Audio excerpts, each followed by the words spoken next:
as Director-General Dieter Juhl-Jorgensen already pointed to some of the examples at your level, at local level, that have been and are a source of inspiration. And it's also our function and role to share best practice, because at the end of the day we are all sharing the same type of challenges.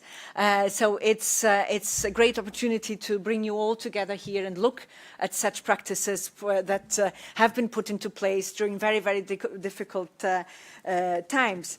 And indeed, as you said, we're very pleased that a lot of the input that inspired the recommendation on energy poverty adopted last year has indeed come from this forum, from the discussion, from your experience there, and we really tried to take it up, to reflect it. And you may wonder why another recommendation, because there had been already a recommendation on energy poverty. But precisely because there had been so much work in the meantime, also both on the legislative front, as our Director General mentioned, but also as a result of the experience in managing the energy crisis, that we saw that there's really a need to update the energy poverty recommendation. And we do hope that it will be a good basis also, both at national level, but also at local level, to serve as a guidance in terms of issues that can be tackled more easily, independently of all the legislation that is in place. Now, if we go now into the recommendation, as I said before, the idea was to complement, to update the previous existing recommendation, which had been published in 2020, and it was really meant at helping member states and all the relevant stakeholders also at local level to have a full picture of all the legislative framework and the energy policy reforms that have been adopted in the past 1.5 years. It sets also what are the priorities, what are the good practices to tackle energy poverty, and points at what are more structural measures that can be put into place, notably in terms of access to energy efficiency and to renewable energy.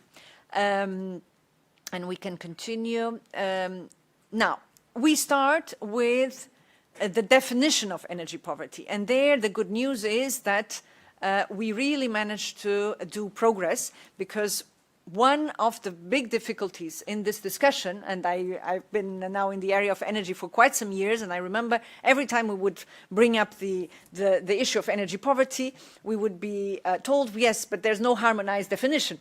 So each country is defining it differently. So in the end, we cannot have a discussion at EU level on energy poverty because we're comparing apples with pears. Now, the good news is that now finally we do have a definition of energy poverty, which is enshrined in the legislation, in this case in the Energy Efficiency Directive, which is now really part of the EU legislation, and which puts forward also a number of indicators that constitute this definition. So this is good news. So we now have across the EU one common definition that needs to be transposed into the various member states, and the date for final transposition of the Energy Efficiency Directive is in October 2025. But the more we can already use that definition, the better. It's also cross-referenced in the meantime in other pieces of legislation that have been adopted over the past year. And hence we are now in a position to do a proper diagnosis, and do a diagnosis which is comparable among the member states in the EU, and that's really the point of departure to then be able to also tackle it. And speaking of tackling energy poverty, of course, it is up to member states in its different configuration at national level, but then with the help clearly also of the local level. And as you know, even though the concept of energy poverty appeared already in previous legislation, and now we're having a clear definition, but the concept was already there. For instance, in the very first, not very first, actually, it was already a redoing, but in 2009, in the Electricity and the Gas Directive, there was this concept of energy poverty, which was calling on the member states to develop national action plans or other appropriate measures to tackle energy poverty. And we see now that many years later, we do have several member states which actually have strategies on energy poverty in place. Now, more recently, in the Electricity Directive of 2019 and in the regulation on governance, again, member states were asked to diagnose the number of energy poor in their territory, and if there was a significant number of energy poor, to also identify policies and measures to address energy poverty through their national energy and climate plans. And here, as you know, the draft energy and climate plans, the second round, has been put forward by member states already. The Commission issued recommendations, and I invite you to check, to consult these recommendations by the European Commission on the draft national energy and climate plans, because energy poverty and what member states have or have not foreseen on energy poverty is really important. We put it very much at the core of our recommendations, so you will see that there is still work to be done on the side of member states on how to tackle energy poverty, even in their national energy and climate plans, and from there, what are the measures that can be put into place to effectively address it. Now, Ditte already mentioned the main pieces of legislation which have been adopted recently and which are tackling energy poverty, and which clearly show that energy poverty is really at the center of what we're trying to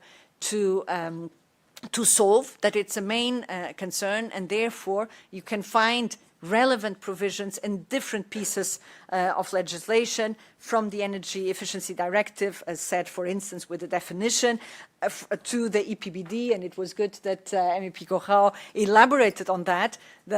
We hope to have the very, very final agreement, fingers crossed, in 2 days in the Council, and that would really mean the conclusion of a difficult negotiation, a very difficult negotiation. You mentioned Italy, but we could also mention other countries where this has been very controversial and eventually affected the discussion at European level. So a lot of work in terms of putting the record straight had to go into this, because the fact is that this subject has been politicized and used and abused, and therefore we also count on you to putting the record straight with your different constituencies, and hoping that we have a very final adoption now in 2 days after we've managed, again with a lot of effort, to adopt it in plenary in the European Parliament. Now, I would like to also mention, because this has not been mentioned before, the Social Climate Fund. The Social Climate Fund is part of the new pieces of legislation which is in place, which has been adopted. And why is it so important for energy poverty? Because precisely it foresees that the revenues that will come from the extension of the emissions trading system, the ETS, to buildings and transport will then feed back into the energy poor, and will help precisely the energy poor in, for instance, renovating the houses in which they live. So this is absolutely critical, and it means really also financing. It means really financial tools to help address the challenge of insulation of a house, for instance. So most of these have been reflected then in the recommendation. One or the other, for instance, the Market Design Directive was adopted even later, so it's not totally yet taken up in the recommendation, but the main principles are there. We were pleased to see that, for instance, in the electricity market design, the consumer rights and protection to make make sure everybody has access to a variety of contracts, and that vulnerable consumers are protected from disconnection, are now well enshrined in the legislation, which should be enabling citizens to benefit also from access to renewable power energy, and to share notably the energy they produce when they live, for instance, in a house with solar panels, that there is really also the possibility to share that energy. So good progress there.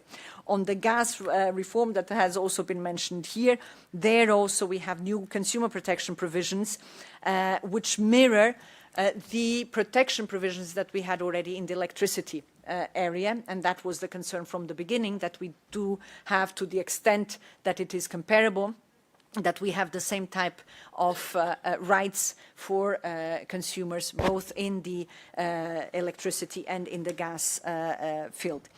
Now, let me just then go into in more in-depth into the content of the recommendation. And first and foremost is implement what we have on the table. We have a lot on the table, as has been said. So the very first and critical aspect is we need to implement what we have now adopted. There's a lot, and there we really count on you, because that's very much where our work stops, and the work of the member states and with the support of national, of local authorities starts. And so implementation, we cannot repeat it times enough, because in terms of what is the regulatory framework, it's pretty complete now. But now it's really making the case for it to become a reality and not just a theory in legislation. Then it's about the structural measures. When we speak about reducing energy demand, as we had to ask everyone, households, industry, over the past 2 years to reduce, this does not mean that we should be destroying what we say. There's a distinction between demand reduction and demand destruction. We want to maintain productivity. It's not about making personal sacrifices. It's about consuming more smartly, and therefore to putting into place structural measures, be it a smart meter in our house, which will allow us to consume energy more efficiently. So it's about those measures which can be structural and which have then also long-lasting effects.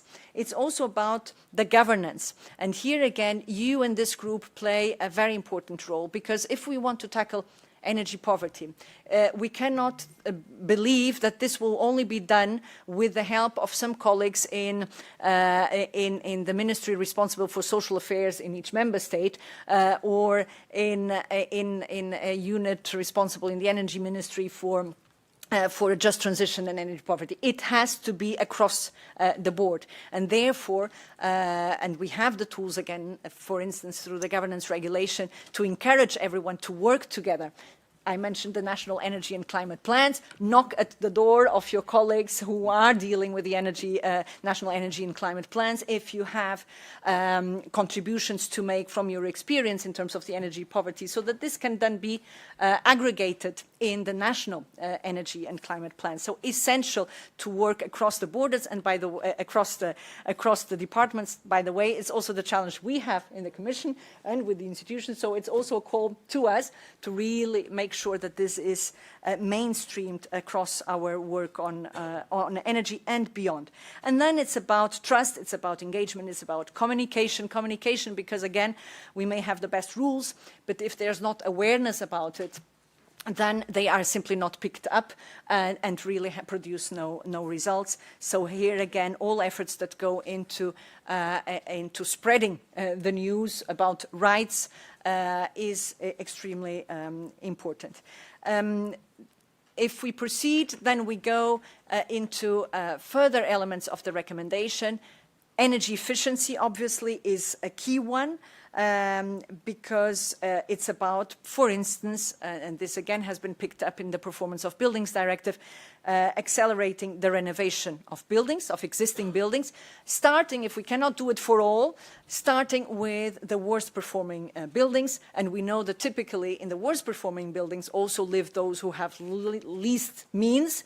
Therefore, we also foresee the possibility precisely to help financially those with least possibilities to do so, so that we really bring the building stock in the EU up at least 2 or 3 levels in terms of insulation, in terms of energy consumption of the building, and because there's really a huge potential to be seized across all member states. No member state is spared in this regard. Some have less to do than others, but everyone can still do pretty much.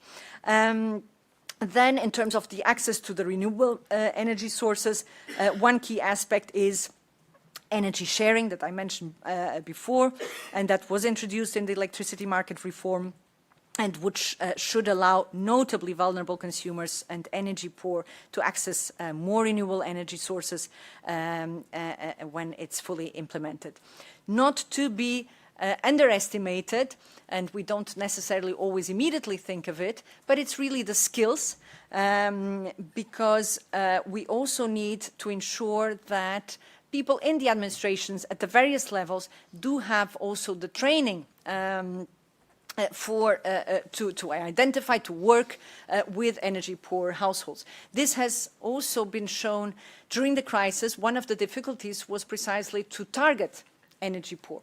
And sometimes, even with the best of wills, we receive feedback from the member states saying, we're willing to put into place mechanisms and subsidies and support, but it's very difficult to identify the energy poor. We also want to believe and are confident that precisely with the definition of energy poverty, this will also help precisely identifying who are those who really need it, and so that we can target those who most need. And finally, and there's nothing that can be done in the energy transition without the appropriate financing, and it relates also to the point I just mentioned. It's really targeted schemes for households affected by energy poverty, so targeted schemes targeting energy poor, and this is also taken up in the recommendation.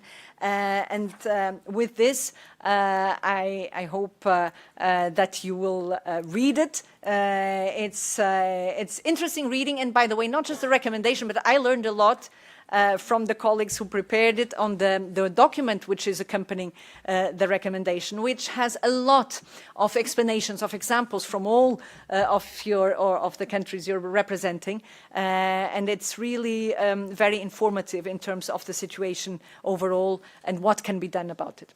So thank you very much for this invitation.